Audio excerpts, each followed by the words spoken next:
2009లో విడుదలైన ఆర్ఫన్ ఒక అద్భుతమైన psychological horror thriller cinema. Kate John దంపతులకు డానియల్ అనే కొడుకు, వినికిడి లోపమున్న మ్యాక్స్ అనే కూతురు ఉంటారు. అయితే మూడవ బిడ్డ పురిట్లోనే చనిపోవడంతో కేట్ తీవ్రమైన మానసిక వేదనకు గురవుతుంది. ఆ బాధ నుండి బయటపడటానికి మరొక బిడ్డను దత్తత తీసుకోవాలని వారు నిర్ణయించుకుంటారు. దత్తత తీసుకోవడం కోసం వారొక అనాథాశ్రమానికి వెళ్తారు. అక్కడ అందరికంటే భిన్నంగా చాలా తెలివైనదిగా కనిపించే ఎస్తేర్ అనే 9ఏళ్ల అమ్మాయి వారిని ఆకర్షిస్తుంది. ఎస్తేర్ పెయింటింగ్స్ వేయడంలో దిట్ట, చాలా మర్యాదగా ప్రవర్తిస్తుంది. ఆమె ప్రవర్తన నచ్చి కేట్ మరియు జాన్ ఆమెను దత్తత తీసుకుని తమ ఇంటికి తీసుకువస్తారు. ఎస్తేర్ ఇంటికి వచ్చిన కొత్తలో అందరితో చాలా బాగుంటుంది. ముఖ్యంగా చిన్నమ్మాయి మ్యాక్స్తో త్వరగా కలిసిపోతుంది. కాని మెల్లమెల్లగా ఎస్తేర్ ప్రవర్తనలో మార్పులు మొదలవుతాయి. ఎస్తేర్ ఎప్పుడూ పాతకాలపు దుస్తులనే ధరిస్తుంది.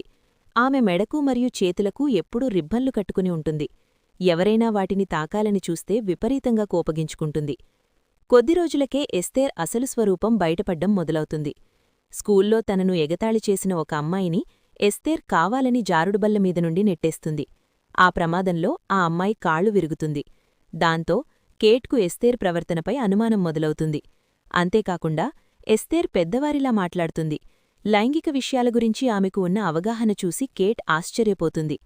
ఆ తర్వాత జరిగిన ఒక సంఘటనలో గాయపడిన పక్షిని ఎస్తేర్ రాయిని తీసుకుని అత్యంత క్రూరంగా చంపేస్తుంది. ఎస్తేర్లోని ఆ వికృత రూపాన్ని చూసి కేట్ భయపడిపోతుంది. కేట్ తన అనుమానాలను భర్త జాన్కు చెప్తుంది. కాని జాన్ వాటిని నమ్మడు. కేట్ గతంలో మద్యపానానికి బానిస కావడంతో ఆమె మానసిక స్థితి సరిగ్గా లేదని జాన్ భావిస్తాడు. దీనిని ఎస్తేర్ తనకు అనుకూలంగా మార్చుకుంటుంది. కేట్ మరియు జాన్ మధ్య గొడవలు పెట్టడానికి ఎస్తేర్ ప్రయత్నిస్తుంది.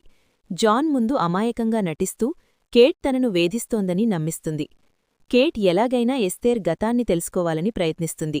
ఈ క్రమంలో ఆమెకు ఎస్తేర్ రహస్యంగా దాచిన ఒక బైబుల్ మరియు కొన్ని పెయింటింగ్స్ దొరుకుతాయి.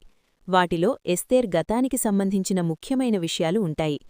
ఎస్తేర్ గతాన్ని తెలుసుకున్న కేట్ ఒక్కసారిగా షాక్కు గురవుతుంది. ఇంతకీ ఆ బైబిల్ మరియు పెయింటింగ్స్లో ఉన్న రహస్యాలేమిటి?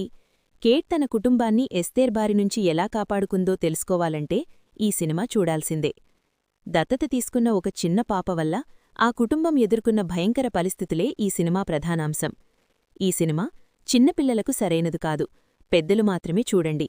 మీరు హారర్ థ్రిల్లర్ సినిమాలను ఇష్టపడుతున్నట్లయితే ఆర్ఫన్ తప్పక చూడాల్సిన సినిమా. ఈ సినిమాకు ప్రీక్వెల్ కూడా ఉంది. అదే 2022లో విడుదలైన ఆర్ఫన్ ఫస్ట్ కిల్. ఆ సినిమా కూడా బాగుంటుంది, తప్పక చూడండి. మీకు ఇలాంటి మరిన్ని హారర్ థ్రిల్లర్ సినిమాల గురించి తెలుసుకోవాలనుందా? అయితే ఇప్పుడే ఛానల్ని సబ్స్క్రైబ్ చేసుకోండి.